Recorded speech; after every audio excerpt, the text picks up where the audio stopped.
pajak itu adalah cara biadab untuk mempertahankan peradaban.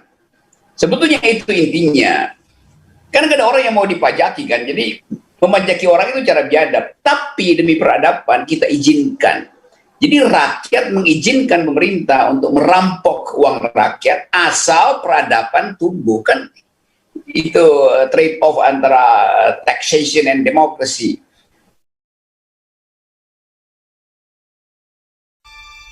Sekarang kita ingin mendengar pandangan dari Bung Rocky terkait dengan kebijakan PPN sembako dan juga di sektor pendidikan gitu ya, kesehatan mungkin, dan juga dinaikannya menjadi 12%. Bagaimana Bung Rocky?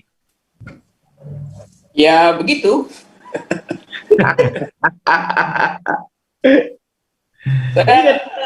Saya cari cara lain ya, apalagi yang mesti diulas gitu.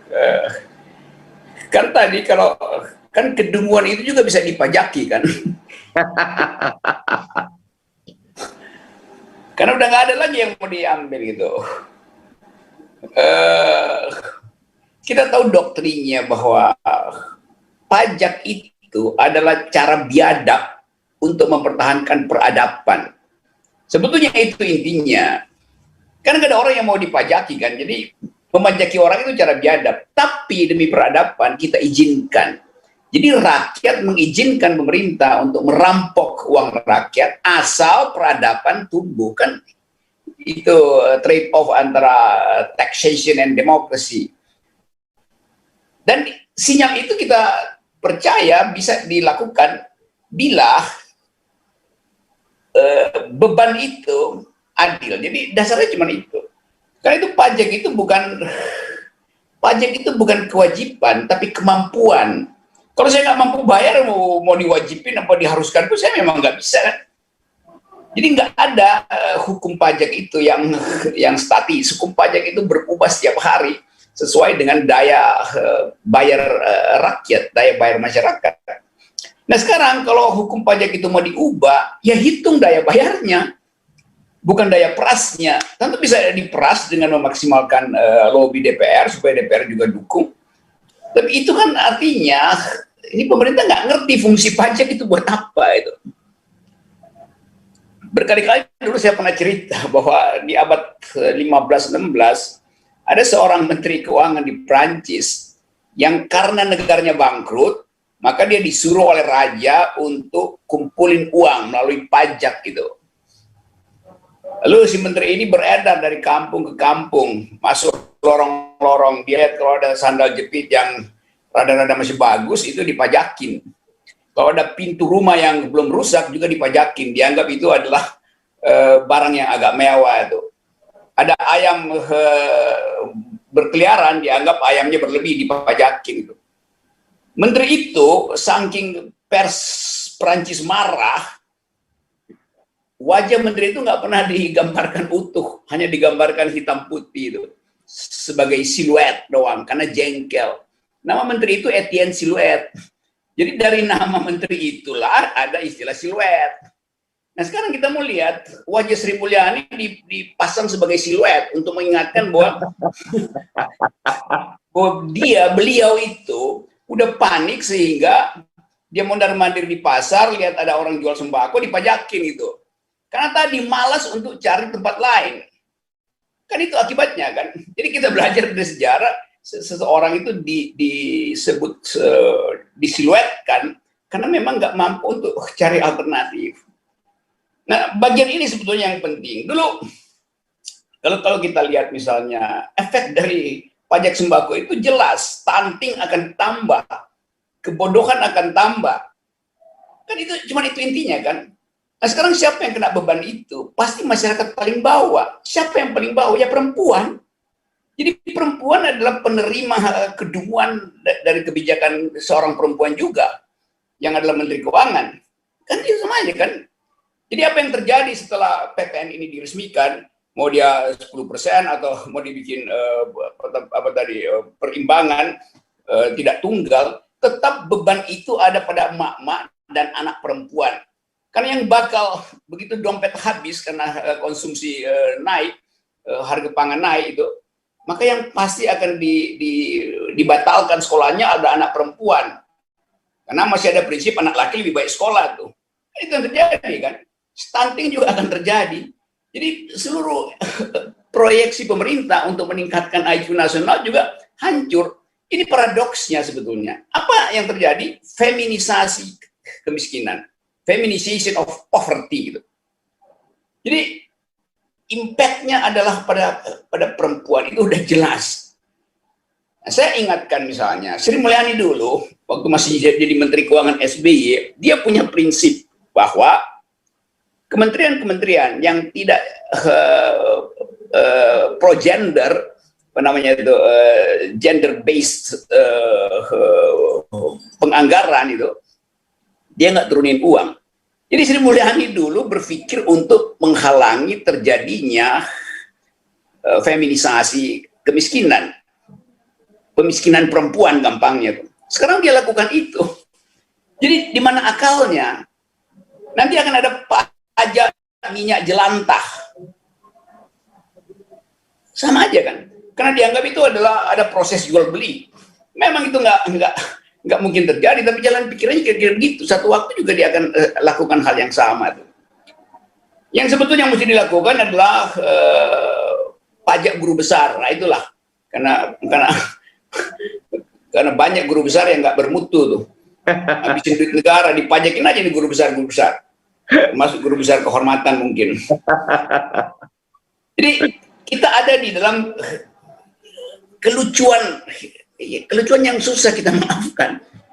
Nah, saya menganggap bahwa bagus-bagus saja, kan ini pertanda bahwa memang tesis saya yang dari dulu bahwa akan terjadi sebut aja saling amputasi di dalam pemerintah itu karena ya kesalahan dari awal karena kerja tanpa dituntun oleh teori, tanpa dituntun kemampuan bikin ekstrapolasi. Untuk membayangkan bahwa 8% tax ratio ini sebetulnya bisa diperlebar dengan cara-cara yang lebih sophisticated lah, bukan dengan langsung nabrak dompet mak-mak tuh. Kan ini sialnya begitu yang kita hadapi. Nah, rasa keadilan pasti terlihat bahwa kan ekonomi kita, kebijakan publik kita cuma ada dua, bagian akumulasi dan bagian distribusi itu. Bagian akumulasi dibebaskan dari pajak, jadi orang bisa melihat mobil mewah mondar-mandir dan negara nggak dapat masukan dari mobil mewah, jualan mobil mewah, lalu tekornya itu dibebankan pada telur asin, kan itu gimana otaknya tuh? Telur asin dipajakin sementara mobil mewah dibebaskan itu kan. Jadi ini sebetulnya yang disebut sebagai melanggar Pancasila itu. PPN ini udah melanggar Pancasila, keadilan sosial tidak dihasilkan dari sistem perpajakan ngaco ini, kemanusiaan yang adil dan beradab juga dilanggar, karena ini akan menghasilkan manusia-manusia yang kurang pendidikan, stunting segala macam, dan sila ketiga, persatuan Indonesia, karena akan ada disparitas. Jadi seluruh ide-ide adalah ide yang melanggar Pancasila, padahal yang ngomong adalah kami Pancasila, yang dia lakukan adalah anti Pancasila. Hal yang sederhana ini yang mau kita bicarakan, soal teknik segala macam, ya nanti ada debat di DPR, ini kebutuhan ini, kebutuhan itu. Wah ini masih bisa kita dapatkan manfaat welfare-nya nanti semester depan.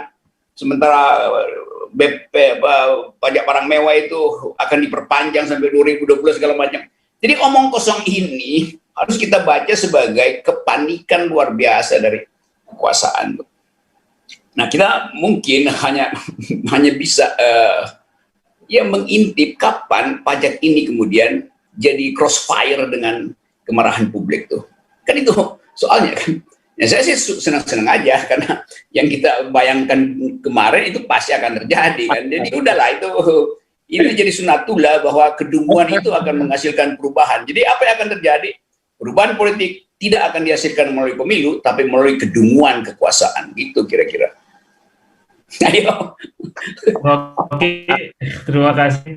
Ini untuk kesekian kalinya pemerintah mengeluarkan kebijakan yang sangat tidak berpihak kepada rakyat dan melanggar asas-asas akal sehat dalam memimpin dan mengelola negara. Tetapi Kenapa ya dalam situasi saat ini lembaga-lembaga yang harusnya menjadi penyeimbang pemerintah seperti DPR, lembaga-lembaga kajian, ya, institusi-institusi akademis dan intelektual yang harusnya bisa memberikan pandangan utuh terkait dengan kebijakan yang harus diambil oleh pemerintah ini seperti tidak berjalan gitu.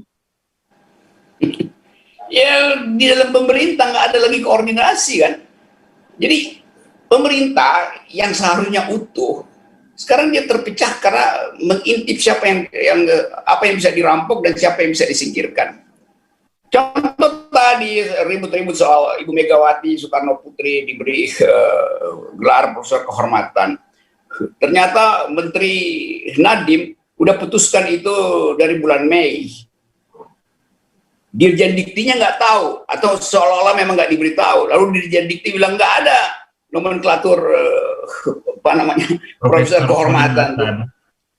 Begitu Ibu Megawati mulai membacakan pidatonya, begitu selesai, yang pertama bilang kami mengucapkan selamat adalah Dirjen Diktinya. Coba di mana otaknya itu kan? Jadi apa lelo tapi gagal karena udah ditempeleng mungkin oleh menterinya, lu jangan gitu dong. Atau memang dia nggak diberitahu. Ini hal yang simpel.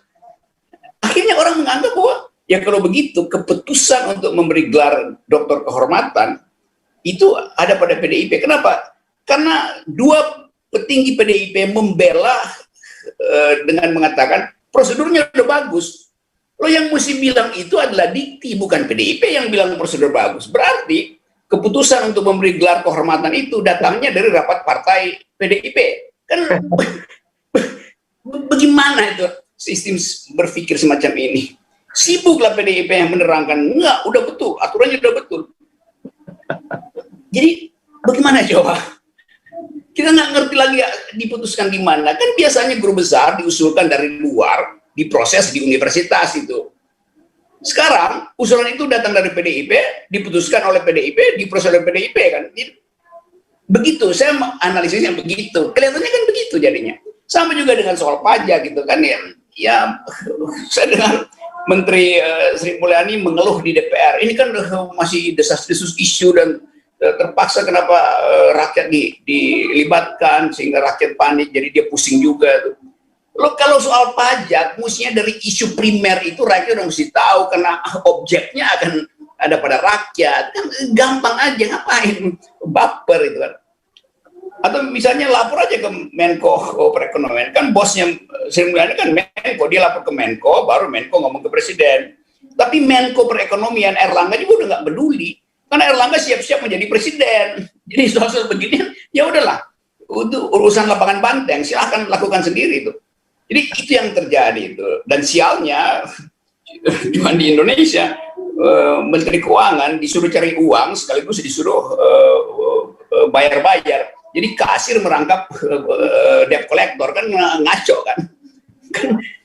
Kan seperti begitu kan. Fungsi Menteri Keuangan di Indonesia itu sebagai debt collector, tukang nagih pajak, sekaligus sebagai kasir. Di mana ada sistem begitu kan, itu dia panik sendiri kan. Jadi banyak kekacauan yang saya mau parodikan aja supaya kita punya semacam soap opera untuk tertawain keadaan lah. Kira-kira begitu ya. Saudara Aldi, moderator yang selalu sabar untuk mendengarkan ocehan-ocehan narasumber yang gila. Semangat terus kalau dengar Bung Rocky. Baik, Bung Rocky, menurut Bu Eni ada potensi timbulnya krisis ekonomi dan bahkan sosial dengan semakin melebarnya jurang ketimpangan dan semakin beratnya beban konsumsi masyarakat dengan tingginya ini. Apakah Bung Rocky melihat dengan kondisi ini tuh ada mengarah seperti krisis ekonomi yang pernah terjadi di negara kita mungkin tahun 98 atau dulu tahun 66 gitu ya, dengan ini yang fenomena-fenomena kebijakan yang semakin memberatkan masyarakat itu? Saya tidak melihat potensi itu, saya mengharapkan justru. Alhamdulillah. Kenapa, Bro? Ya rumusnya begitu memang. Kan itu sesuatu yang ekstrapolasi, imajinasi apapun memang akan tiba di situ. Ya karena itu bersiap untuk itu lebih baik. Jadi saya selalu anggap bahwa ini nggak bakal siklus elektoral itu pasti dibatalkan oleh hal-hal yang sifatnya tangible. Sesuatu yang ada di atas kertas bisa kita hitung. Krisisnya kapan? Crossfire antara tidak masuknya pajak sekarang ini dengan jatuhnya moral pemerintah itu kan cuma kalkulasi yang biasa. Jadi dengan mudah kita bisa prediksikan itu tuh. Jadi sekali lagi, ini kita bisa bicara hal yang teknis, tapi kita juga bisa simpan sesuatu sebagai alat untuk mengukur keresahan publik, kan itu. Jadi sebaiknya kita mulai mengukur keresahan publik tuh, bukan sekedar mencoba mencari cara teknis untuk menghasilkan optimisme baru. Ya kita nggak perlu lagi pergi pada term-term yang sifatnya optimistik. Karena ini satu paket dengan ketidakmampuan pemerintah untuk mengendalikan arogansinya, untuk pamer infrastruktur. Ini kan semua terjadi, kita mesti lihat asbabun nuzulnya itu dari awal. Yaitu seolah-olah pemerintah, kan ini presiden setiap kali lihat lahan kosong, dia mau bikin jembatan aja, bikin jalan tol, dia mau bikin lapangan terbang aja tuh. Nggak ada perencanaan untuk mengukur kapan dia efektif, sehingga bisa dicicil, tiba-tiba dibikin semua, lalu duitnya habis tiba-tiba. Tapi orang tetap menganggap, oh, nggak ada soal kan, presiden bilang ada 11.000 triliun di kantong kirinya tuh. Dan itu artinya, itu kan namanya berbohong, dan berbohong itu bisa dipajaki loh. Kalau berbohong bisa dipajaki, kita udah kaya raya, karena pembohong semua itu ada di sana, dan itu kantong mereka banyak uang, jadi pajakin aja, pajak para pembohong itu kan. Nah, jadi kita mulailah menghindari analisis yang sok-sok serius gitu kan.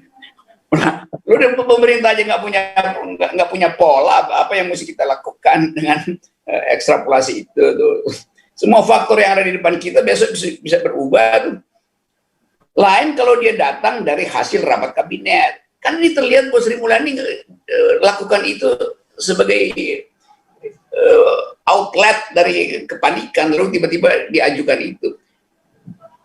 Dengan mudah kan kita tahu itu kan, itu kayak tukang parkir, siapapun yang parkir di situ dia palakin aja tuh di parkir.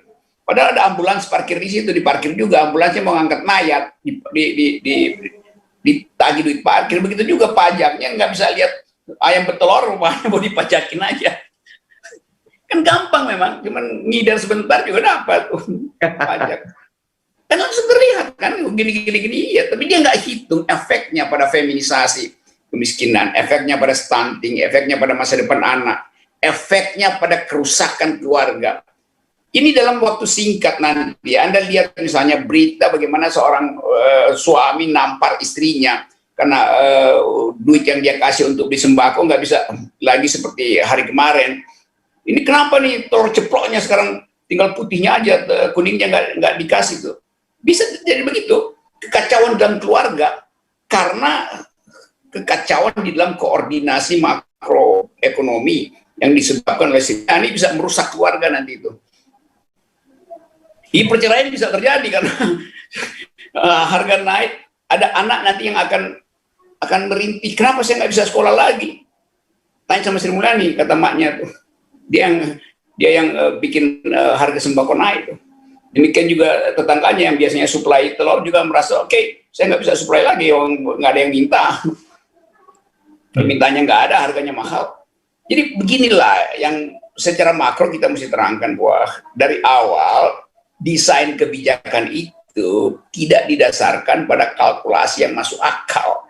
Yang ada adalah upaya untuk memamerkan aja. Jadi showcase politics ini yang menyebabkan ya runtuhnya tadi ini bilang itu, kaki-kaki moral runtuh, kaki-kaki intelektual runtuh. Karena sekarang universitas berdagang gelar. Jadi apalagi yang bisa kita harapkan atau kita bilang oke, masih mungkin ditambal sulam, bahkan jarumnya aja nggak mau nambal. Jadi sebaiknya kita bikin begitu aja analisis ngaco ngawur supaya dipercepat perubahan. Itu kayak tadi malam saya habis debat-debat soal haji itu ditantang berdebat. Terus setelah berdebat anak buahnya bully saya gitu kan. Anda bukan haji, ngapain ngomongin haji? Lo ngapain udah tahu gue bukan haji, ngapain nantang gue berdebat kan? Otaknya di mana gitu kan? Jadi begitulah, ini dalam soal pajak juga begitu. Jadi kita usulkan aja, tadi ini udah benar itu, bikin aja pajak macam-macam. Nah saya usulkan yang paling dekat dengan kekuasaan itu, kan Sri Mulyani bisa lihat apa yang paling dekat untuk dipajaki. Ya pembuluh darahnya tuh, pajakin aja pembuluh darahnya tuh, pajak pembuluh darah tuh. Itu lebih masuk akal sebetulnya. Jadi sekali lagi seluruh variabel sosiologi ada di depan kita. Tentu Sri Mulyani bukan secara volunteer meminta itu, karena dia didrive oleh kebijakan yang buruk itu. Jadi cuma itu yang dia bisa lakukan. Ya udahlah, kita lihat nanti Sri Mulyani dimemekan sebagai siluet. Dari cara itu kita tahu bahwa rakyat punya kemampuan etis untuk menghina kekuasaan. Kalau kita menghina itu kita dipenjarain tuh. Jadi siap-siaplah rakyat akan menghina, dan karena itu pemerintah tahu bahwa crossfire itu akan terjadi. Kesulitan ekonomi akan bertemu dengan kejengkelan rakyat. Dan karena itu pemerintah siapin KUHP yang isinya adalah yuk menghina, gue tangkap lo. Jadi satu paket itu.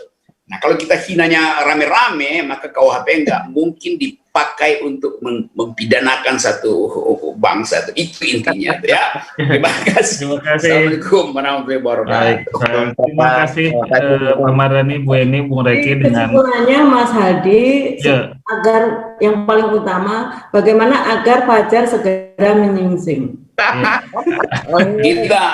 Kita nantikan. Supaya Fajar menyingsing lebih cepat, kita terbitkan matahari dari Jalan Simatupang. Markas PKS. Perlu ayam berkokok dulu ini, Bung. Baik, terima kasih. Begitu millennials, kalau mau perubahan cepat, berbaris di belakang PKS. Saya promosikan. Baik, terima kasih Bung Eni, Pak Mardhani.